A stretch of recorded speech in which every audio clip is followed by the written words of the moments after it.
Hello everyone. संस्कार भारती के online platform पर मैं हिंदी साहित्य की व्याख्याता पूनम दौलिया आप सभी का स्वागत करती हूँ।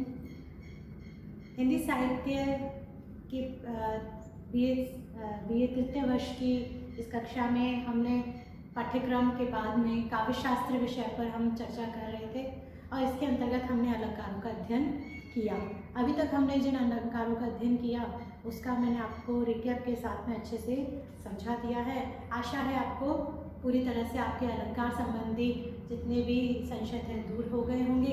इसके बाद हम आगे काव्यशास्त्र के ही अंतर्गत एक महत्वपूर्ण बिंदु रस पर हम चर्चा करेंगे। रस विषय पर हम अध्ययन करेंगे और इस रस विषय के अंतर्गत आपके एक निबंधात्मक प्रश्न 15 नंबर का पूछा जाता है और इन्हीं रसों के भेदाभेद सहित इसके अंतर्गत टिप्पणियाँ भी आपसे पूछी जाएंगी। तो ये विषय जो है, ये बिंदु है आपके प्रश्न पत्र के अनुसार बड़ा ही महत्वपूर्ण बन जाता है, तो आप इसे समझने का प्रयास करें रस के अंतर्गत। इससे पहले कि हम आगे बढ़ें, मैंने आपको पिछली कक्षा में जो विरोध मूलक अलंकार, 2 अलंकारों का अध्ययन कराया था, तो हम एक बार उसका रिकैप देख लेते हैं। छोटे से रिकैप के साथ हम आगे बढ़ेंगे।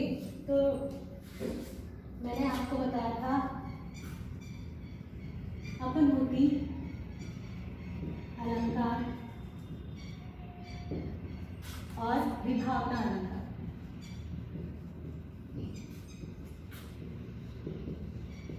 ये दोनों ही अर्थालंकार के अंतर्गत जो विरोध मूलक अलंकार है,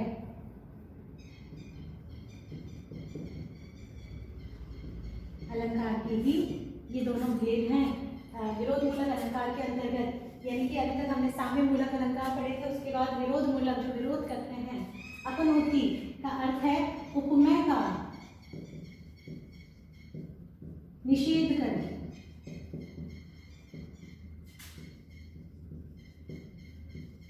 उपमान की स्थापना की जाती है, वहाँ पे अपनहोती अलंकार होता है। इसके भेद हमने देखे थे। पहला शुद्धापनहोती, पर्यस्तापनहोती,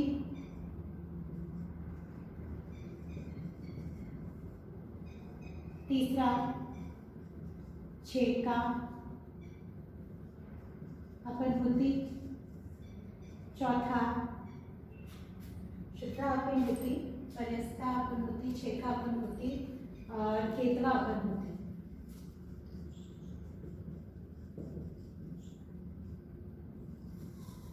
ये हम रिकैप कर रहे हैं, इसलिए हम डिटेल में नहीं जाएंगे। आपको थोड़ा थोड़ा मैं इसका परिचय करा दूं। शुद्धा अपनहोती यानी शब्द से अभिप्राय है शुद्ध रूप से निषेध, यानी कि उपमेय का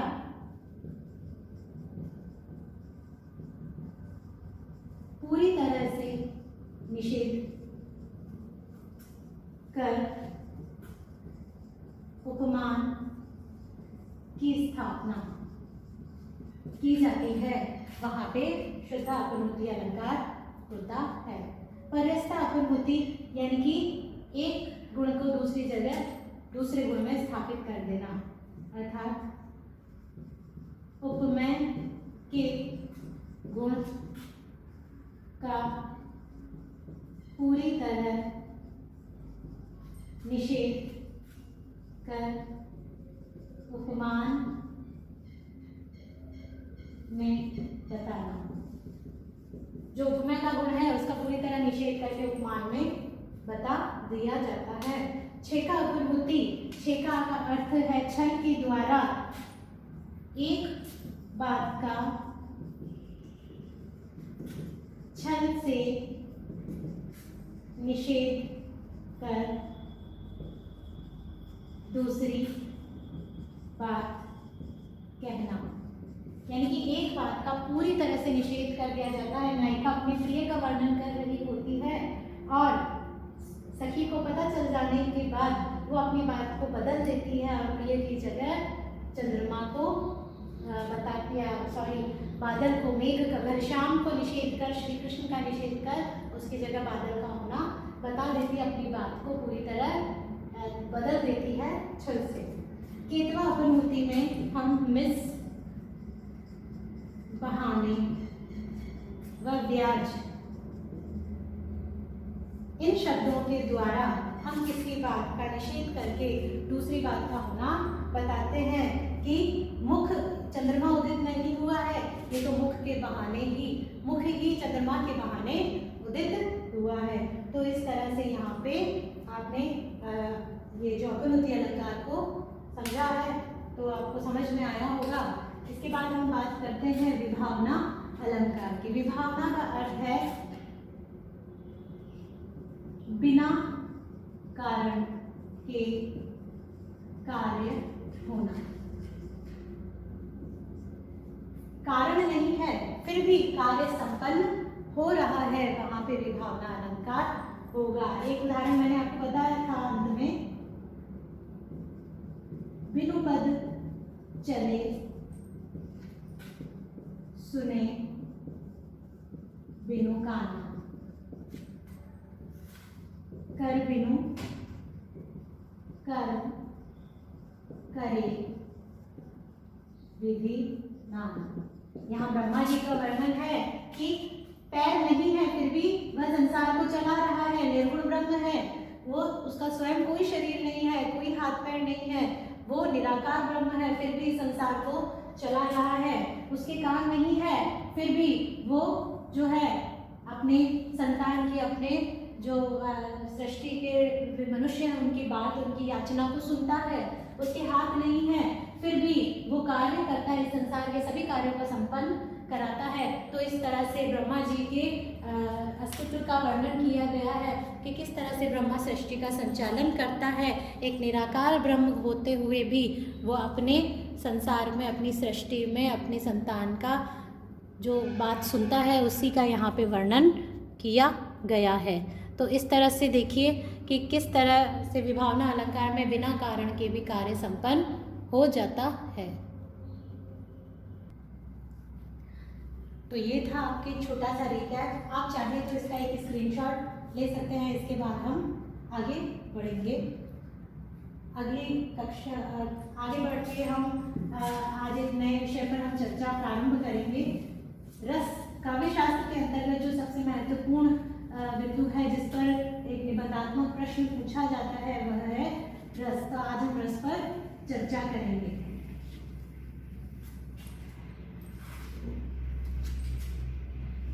पहले आपसे अगर पूछा जाए कि रस क्या है, रस का अर्थ क्या है, आप इसे रस का अर्थ साधारण तौर पर आप छोटे बच्चे जूस कह देते हैं, किसी को इन बातों को आप सुनने को मिलता है।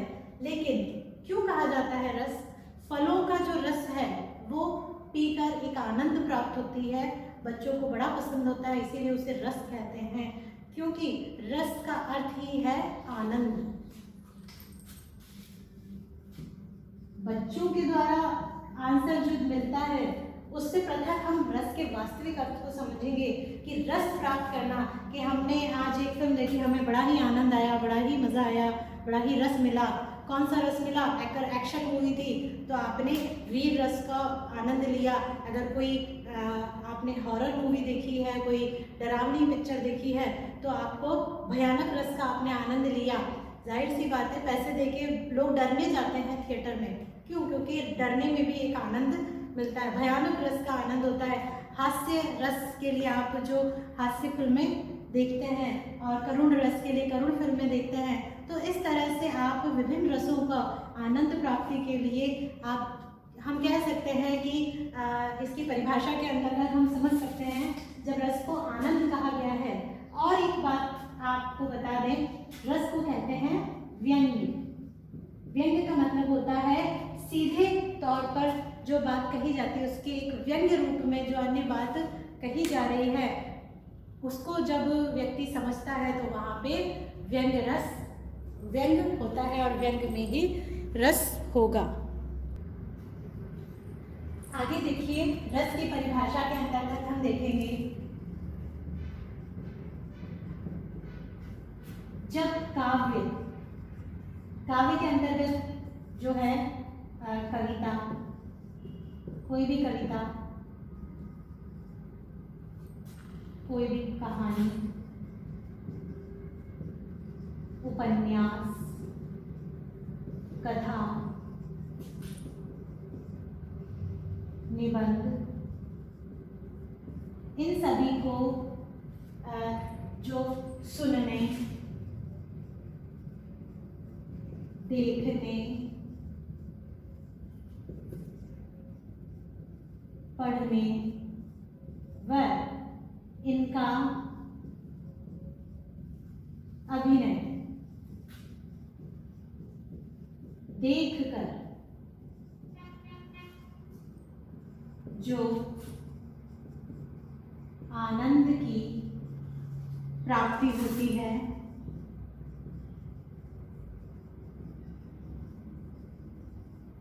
उसे रस कहते हैं।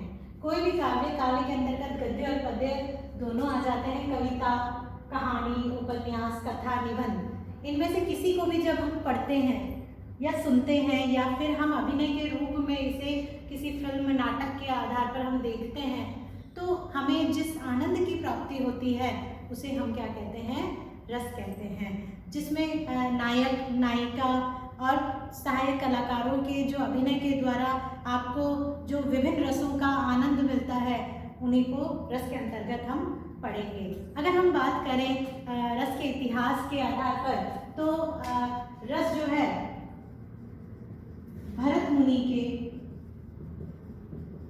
नाट्य शास्त्र में रसों का सबसे पहले वर्णन मिलता है। किसमें? भरत मुनि के नाट्य शास्त्र में 8 रसों का वर्णन मिलता है भरत मुनि के नाट्य शास्त्र में।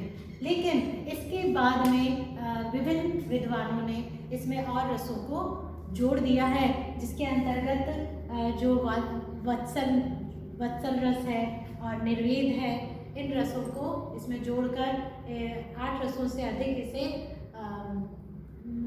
11 रसों में बदल दिया है। तो इसके अंतर्गत हम जो सभी रसों का अध्ययन आगे करेंगे। आप ये परिभाषा याद रखिए कि काव्य किसी भी कविता, कहानी, उपन्यास, कथा, निबंध व नाटक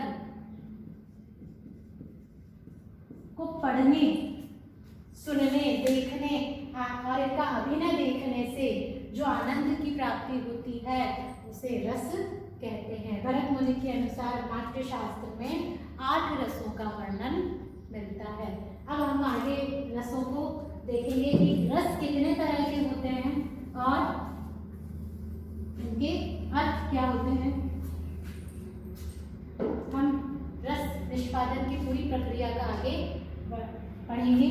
तो रस जो है वो जिन 11 रसों का वर्णन किया है वो हम देखेंगे।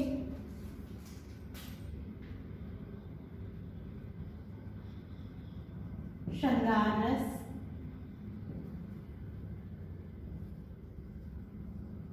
हास्य रस,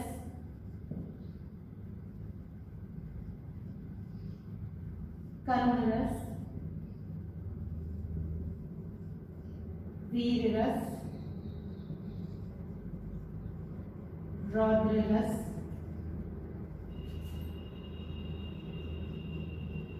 भयानक रस,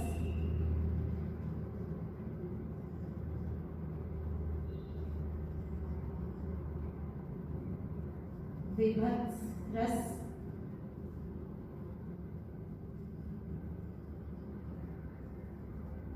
अद्भुत रस,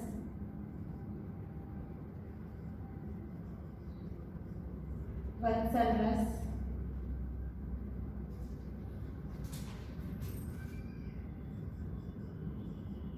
शांत रस,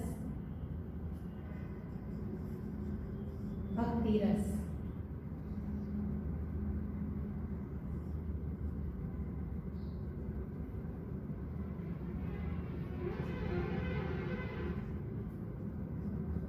ये देखिए, जो भरत मुनि के द्वारा वर्णित 8 रस हैं वो हैं श्रृंगार रस, हास्य रस, करुण रस, वीर रस, रौद्र रस, भयानक रस, विभत्स रस व अद्भुत रस।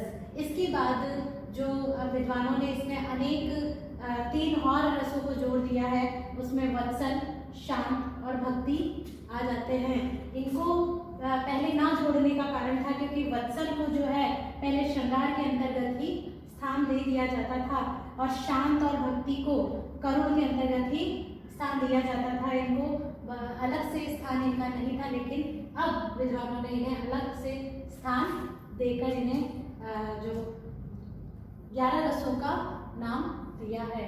तो हम आगे इनका अध्ययन करेंगे कि ये श्रृंगार रस, वीर रस, हास्य रस, करुण रस, रौद्र, भयानक, विभत्स, अद्भुत और वत्सल, शांत और भक्ति के अर्थ का हम आगे वर्णन करेंगे और इन सभी के मनोविकारों का स्थायी भावों का वर्णन हम करेंगे।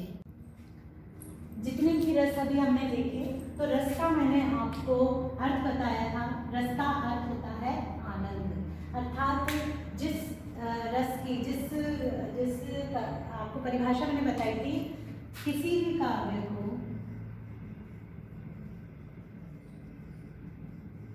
जिसमें नाटक, कहानी, कथा, उपन्यास, निबंध, काव्य के अंतर्गत गद्य पद्य दोनों विधाएं आ जाती हैं। इनको किसी भी विधा को जब हम पढ़ते हैं, पढ़ने, सुनने, देखने अर्थात अभिनय आदि को,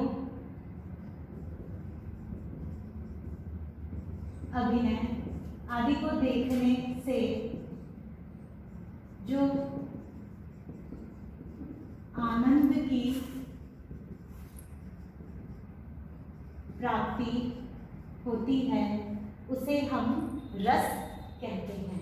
जब किसी भी काव्य को हम पढ़ते हैं, सुनते हैं, देखते हैं, अभिनय आदि को देखकर हमें जिस रस की प्राप्ति होती है उसे हम रस कहते हैं, जिस आनंद की प्राप्ति होती है।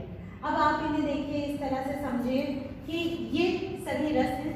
आपको मैंने बताया था भरत मुनि के अनुसार उन्होंने नाट्य शास्त्र में 8 रसों की कल्पना की थी। अन्य विद्वानों ने इनसे पृथक करके 3 रसों को, ये 8 रस भरत मुनि के हैं और इन 3 रसों को की कल्पना अन्य विद्वानों ने की है। पहले ये 3 रस इन्हीं में समाहित हुआ करते थे, फिर इन्हें पृथक किया गया है। तो इन रसों को इसमें वत्सल जो था पहले श्रृंगार में ही समाहित था, जो भक्ति रस था वो पहले करुण में ही समाहित हुआ करता था, जो सूरदास के पद थे पहले करुण से ही संबंधित हुआ करते थे, तो भक्ति भी उसी में समाहित थी। वात्सल्य के पद हैं सूरदास के, तो वो श्रृंगार में ही समाहित हुआ करते थे। लेकिन तुलसीदास और अन्य भक्ति कवियों ने भक्ति को एक नया दर्जा दे दिया, भक्ति काल ने पूरा का पूरा एक नया दर्जा दे दिया और भक्ति रस को पृथक किया गया, उसकी आवश्यकता महसूस हुई तो इस रस को, भक्ति रस को पृथक किया गया है। और इसी तरह से शांत रस और वत्सल रस को भी पृथक कर दिया गया है। अब ये जो है ये स्थायी भाव है।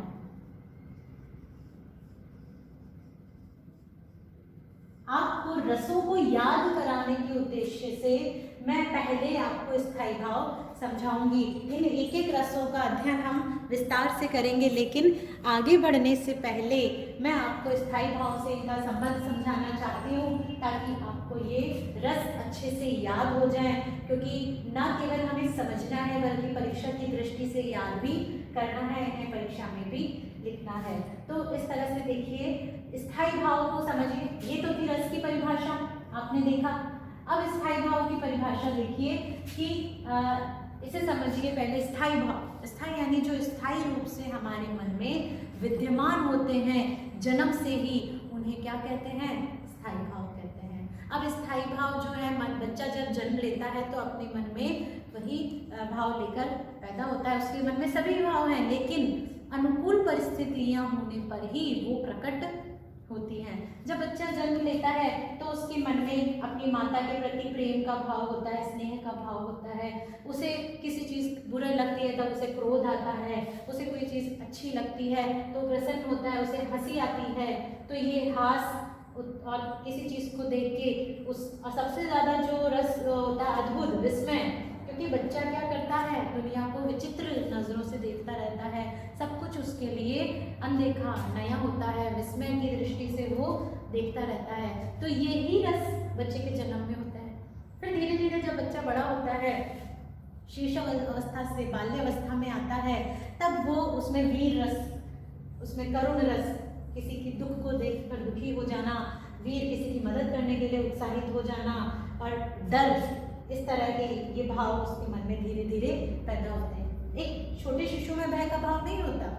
आपने देखा सुना होगा, आजकल लोग वीडियो शेयर करते हैं, बच्चा सांप के साथ खेल रहा है, छोटे से बच्चे को पता नहीं है कि उसे डरना चाहिए, ये उसे चोट पहुंचा सकता है या नुकसान पहुंचा सकता है। लेकिन जब धीरे धीरे बच्चा बड़ा होता है, उसे ये पता चलता है कि ये चीज़ उसे नुकसान पहुंचा सकती है, तो वो उससे डरना शुरू कर देता है। तो इस तरह से धीरे धीरे जब उसे उस चीज़ का ज्ञान हो जाता है और अनुकूल परिस्थितियाँ उसके मन जब आसपास पैदा होती है, तब वो उन परिस्थितियों के अनुसार उसके मन में ये स्थायी भाव जागृत होते जाते हैं। जब बच्चा किशोरावस्था में आता है, तब किशोरावस्था में धीरे धीरे उसके मन में श्रृंगार रस उत्पन्न होता है, यानी कि अपने पुरुष को स्त्री के प्रति और स्त्री के मन में पुरुष के प्रति जो प्रेम भाव, जो दाम्पत्य, जो रति भाव उत्पन्न होता है, वो श्रृंगार के अंतर्गत आता है। तो इस तरह से आप ये जो स्थायी भाव है अनुकूल परिस्थितियाँ के बाद ही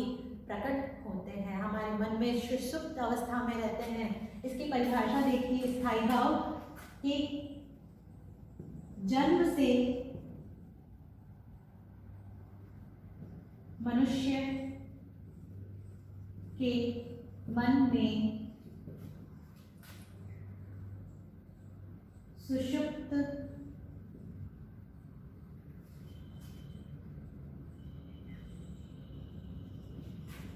अवस्था में विद्यमान होते हैं वह अनुकूल परिस्थिति या मिलते ही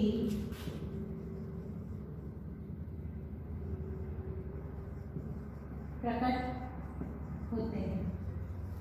अब जो स्थायी भाव है वो हमारे मन में सुषुप्त यानी कि सोई हुई, यानी कि जागृत नहीं है, वो सोई हुई अवस्था में है, लेकिन जब आसपास अनुकूल परिस्थितियां होती हैं तो वो हमारे मन में प्रकट होते हैं।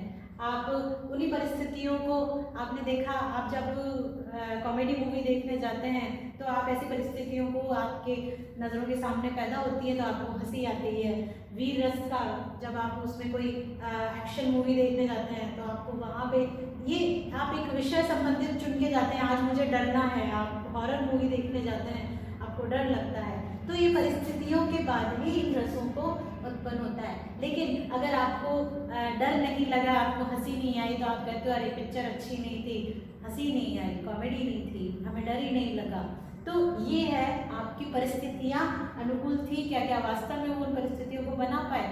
आपके आम जीवन में देखिए, आपके आसपास आपका दोस्त आपको चुटकुला सुनाता है, तो अगर वो वास्तव में प्रभावशाली है तो आपको हंसी आती है, नहीं है तो आपको हंसी नहीं आती है। किसी के अचानक गिर जाता है, चलते चलते गिर जाए, अभी मैं चलते चलते पैर फिसल जाए मेरा और मैं गिर जाऊँ, हंसी आ जाएगी। तो इस तरह से क्या होगा, परिस्थितियाँ बन गई। जब तब आपको वो चीज़, आपको अभी थोड़ी देर पहले तक हंसी नहीं आ रही थी क्योंकि वो चीज़ें सुषुप्त अवस्था में थी, परिस्थितियाँ नहीं थी। जैसे ही परिस्थितियाँ उत्पन्न हुई आपको हंसी आ गई। तो उस रस की अनुकूल, उन स्थायी भावों के अनुकूल जब परिस्थितियाँ हुई तो जो सोई हुई अवस्था में थे हमारे मन में स्थायी भाव, वो क्या हो गए, जागृत हो गए। तो ये आपके स्थायी भाव हैं, इनका बताने का उद्देश्य भी एक पहले ही ज़रूरी है। मैं पहले आपको एक एक रस का विस्तार से अध्ययन कराती, लेकिन मैं पहले आपको ये बताना चाहती हूँ ताकि आपको ये अच्छे से याद भी हो जाए। हमें रस को केवल समझना तो है ही ज़रूरी, लेकिन हमें परीक्षा से संबंधित इसे परीक्षा के अनुसार भी हमें याद भी रखना है। तो मैं आपको कुछ तरीके से इसे याद रखना सिखाऊंगी, आपको एक टिप बताऊंगी तो आप उसे याद कर पाएंगे। तो इसे देखिए, जो श्रृंगार रस है उसका स्थायी भाव है रति, हास्य रस का स्थायी भाव है हास, करुण रस का स्थायी भाव है शोक, वीर रस का स्थायी भाव है उत्साह, रौद्र यानी उसका स्थायी भाव है क्रोध, भयानक रस का स्थायी भाव है भय, विभत्स रस का स्थायी भाव है जुगुप्सा। इसे मैं विस्तार से एक को आपको समझाऊंगी। और जो अद्भुत रस है उसका स्थायी भाव है विस्मय, विस्मय यानी आश्चर्य। वत्सल जो है इसका स्थायी भाव है स्नेह, शांत रस का स्थायी भाव है शम, भक्ति रस का स्थायी भाव है निर्भय। अब इसे आप इस तरह से देख सकते हैं कि ये स्थायी भाव हैं। ये सभी स्थायी भाव जब तक हमें उस रस की अनुभूति हो रही है, रस जब अनुभूति होना शुरू होता है तब ये स्थायी भाव जागृत हो जाते हैं, और जब तक हमें उन रसों की अनुभूति होती है तब तक वो हमारे मन में ये स्थायी भाव विद्यमान रहते हैं। तो ये फिर थे आपके सभी स्थायी भाव, और ये इनकी परिभाषा, ये परिभाषा है रस की, और ये परिभाषा है आपके स्थायी भाव की। तो जो ये स्थायी भाव है मन में सुषुप्त अवस्था में विद्यमान रहते हैं, अनुकूल परिस्थितियों मिलते ही प्रकट हो जाती हैं, जागृत हो जाती हैं, वो स्थायी भाव कहलाते हैं। अब मैं आपको ये बता दूं कि इनको याद करने का तरीका, आप चाहें तो इसका एक स्क्रीनशॉट ले सकते हैं, इसके बाद हम आगे बढ़ेंगे। हम आपको मैंने जैसा बताया कि कुछ टिप्स से मैं आपको इसे याद कराऊंगी ताकि आपको ये याद हो जाए। परीक्षा में ये चीज़ें हमें समझ आ जाती है, लेकिन लिखते समय कुछ 4 याद आ गई, 2 भूल गए, इस तरह से हो जाता है। तो एक आप याद कर लीजिए, 3-3 के जोड़े से रशक, उभर, विघन और शव, इस तरह से याद कर लीजिए। अब आप कहेंगे ये क्या है, तो मैं आपको बता दूं, ये है स्थायी भाव। किस तरह से, इसे इस तरह लिख लीजिए, र श क उ भ ह वि घ न और श व।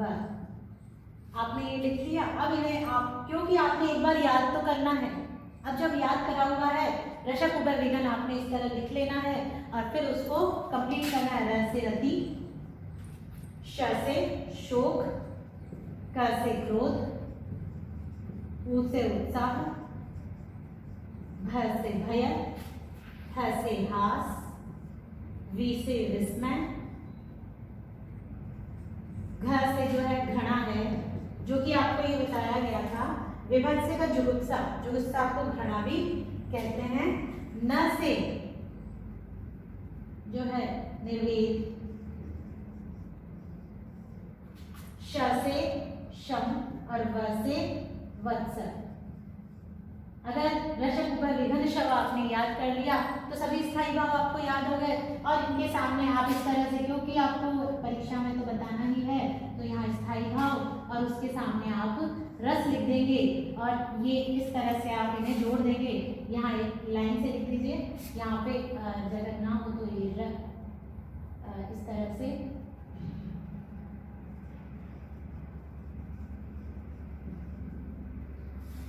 रति का रस लिख दीजिए श्रृंगार, शोक का करुण, क्रोध का जो स्थायी भाव लिख दीजिए रौद्र, उत्साह का वीर, भय का भयानक, हास का हास्य, विस्मय का अद्भुत और घृणा का विभत्स,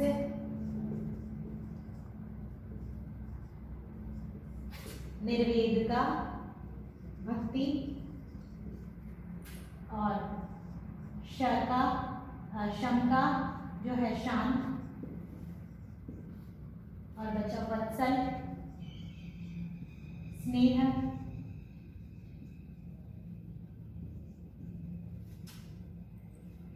आप इसका शव वत्सल भी है रस, तो शस कर लीजिए, शस यानी स से स्नेह। तो इस तरह से जब आप स्थायी भावों को याद कर लेंगे तो आपको याद करे हुए जितने भी हैं रस और स्थायी भाव स्वयं याद आ जाएंगे, आप पूरे लिख पाएंगे और आपको पूरे अंक प्राप्त हो जाएंगे। तो इस तरह से आप रसक व विघन शस से आप पूरे स्थायी भाव और रसों को का वर्णन कर सकते हैं। इसके बाद आप चाहे तो इसका स्क्रीनशॉट ले लें, आप इसे साथ में नोट करते जाइए, जिस गति से पढ़ा रहे हैं आप उसको लिख भी सकते हैं। तो हम आगे अब एक एक रस का विस्तार से अध्ययन करेंगे। देखिए, ये चीज आपको याद कराने का तरीका है, कुछ शॉर्ट ट्रिक्स हैं जिनसे याद करना आसान हो जाता है। तो अगर हम बात करें अब आगे रति की, तो जो रति है वो जो आपने आप द्वितीय वर्ष के विद्यार्थी हैं, आपने द्वितीय वर्ष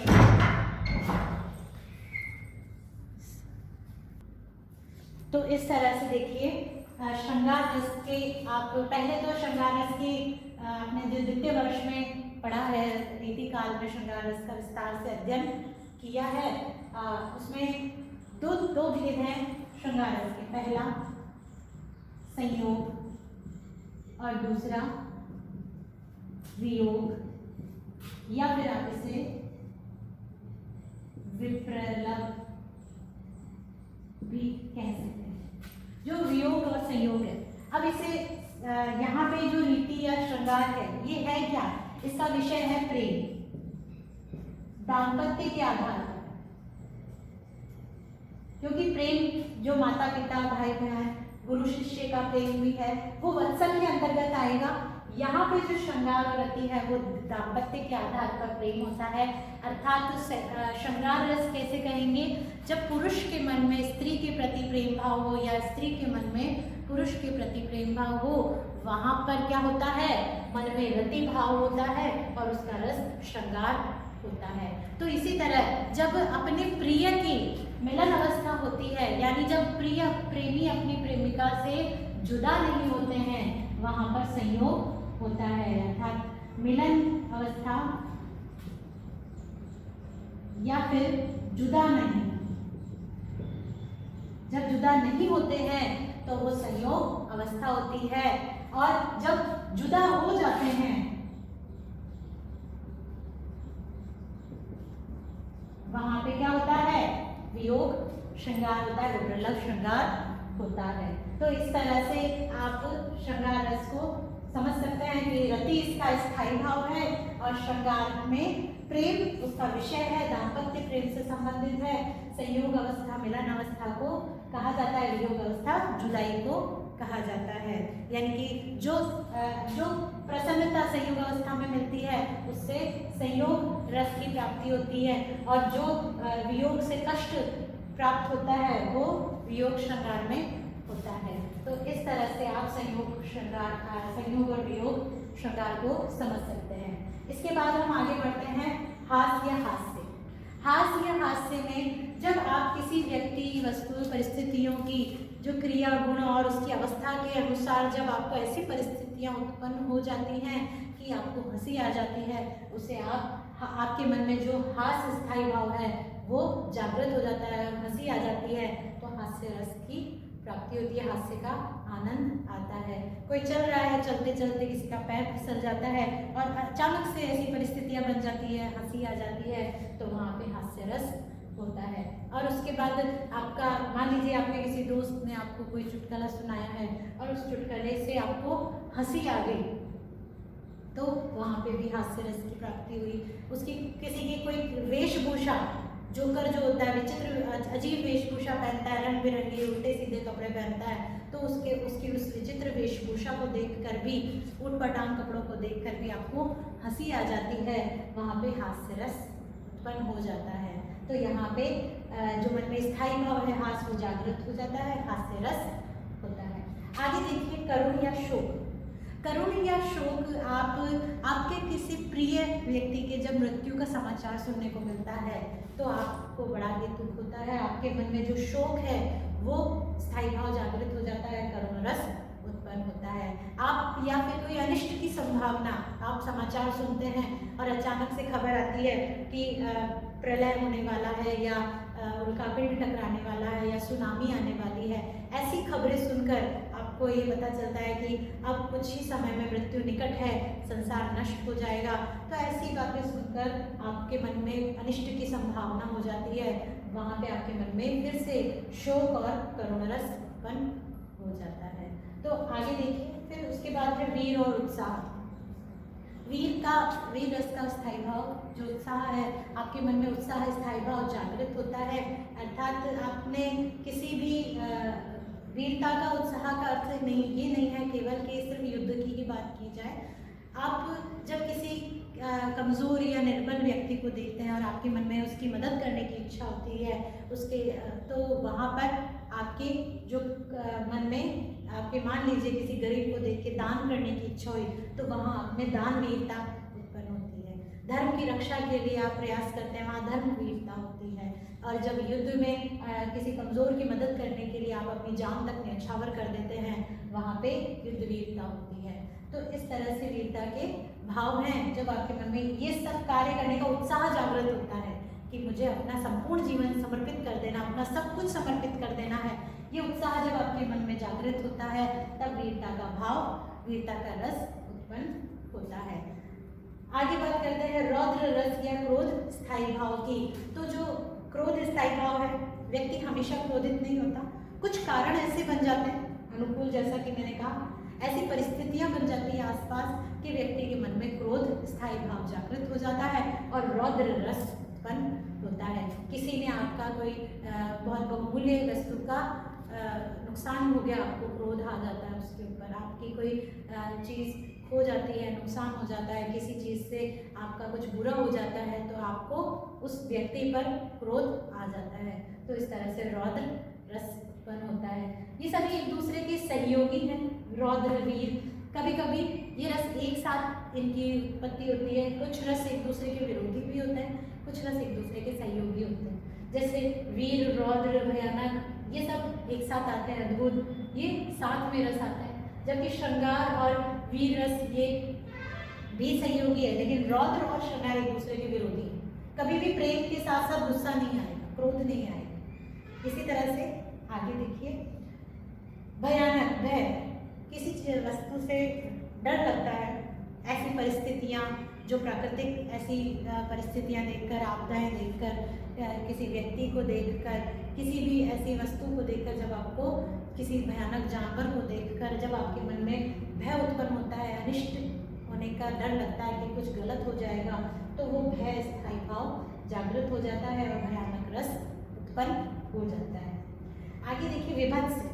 विभत्स का अर्थ यहाँ पे जुगुप्सा या फिर घृणा है। घृणा का मतलब है जब ऐसी वस्तु देखकर, जैसे मरे हुए सड़े गले जीव जंतु देखते हैं, जब आप बदबू आती है उससे, अस्थि मज्जा, उसका रक्त निकल रहा है, उसके आते हैं, उसके शरीर के सामान, उस जानवर के, आपने कई रोड पे एक्सीडेंट देखे, तब एक घृणित मन में छी का भाव आता है, आप उस चीज़ से घृणा करते हैं, आपके मन में जुगुप्सा का भाव आता है, उससे विभत्स से कहते हैं। जब हम इस बारे में बात भी कर रहे हैं, आप सुन रहे हैं, तो भी एक शिकन आ जाती है चेहरे पर, वो घृणा उत्पन्न हो जाती है, तो उसे जुगुप्सा कहते हैं। तो वहाँ में विभत्स रस उत्पन्न हो जाता है। अद्भुत, अद्भुत यानी कि विस्मय, जब हमारे मन में विस्मय का भाव आ जाता है, यानी कि किसी भी ऐसी वस्तु जो हमने पहले कभी नहीं देखी, ऐसी विस्मयपूर्वक ऐसी अद्भुत वस्तुओं को देखकर, विशाल, आपने जो सामान्य नहीं, जो सामान्य से अलग है, या प्रथम बार हमें किसी ऐसी चीज़ वस्तु को देखते हैं, तो वो विस्मय अद्भुत रस में आ जाता है। विस्मय का भाव, स्थायी भाव जागृत होता है और अद्भुत रस उत्पन्न होता है। जैसा कि मैंने बताया, हम बड़े हो चुके हैं सभी, हम तो बहुत सारी चीज़ों से परिचित हैं, लेकिन एक बच्चा, दुनिया उसके लिए सब कुछ नहीं है, तो वो हर चीज़ को विस्मय के भाव से देखता है। जिसने कभी पहले ट्रेन नहीं देखी, वो ट्रेन चलती हुई देखता है, तो ऐसे बच्चा आश्चर्य से देखता है, अरे इतनी बड़ी गाड़ी, तो क्योंकि उसने कभी ट्रेन नहीं देखी। आप सभी ने देखी है तो आपको आश्चर्य नहीं होता, लेकिन अचानक से कोई ऐसा विचित्र जीव आ जाए, जंतु आ जाए, या कुछ ऐसी चीज़ आ जाए जो पहले कभी नहीं हुई, तो भी आपको भी आश्चर्य होगा। तो वो विस्मय का भाव, अद्भुत भाव जागृत हो जाता है। जिस चीज़ की आपने कल्पना नहीं की, अचानक वो परिस्थितियाँ हो जाए, तब भी आपको इस तरह से विस्मय का भाव जागृत होकर अद्भुत रस की आप अनुभव करेंगे। अब है वत्सल और स्नेह। वत्सल और स्नेह जो माता और पिता और गुरुजनों को अपने पुत्र पुत्रियों और अपने शिष्यों के प्रति जो स्नेह भाव अपने मन में होता है, वो वत्सल रस के अंतर्गत आता है। सूरदास के पद इसके उदाहरण है ही। आगे देखिए शांत या शम, ये भक्ति रस का ही सहयोगी है।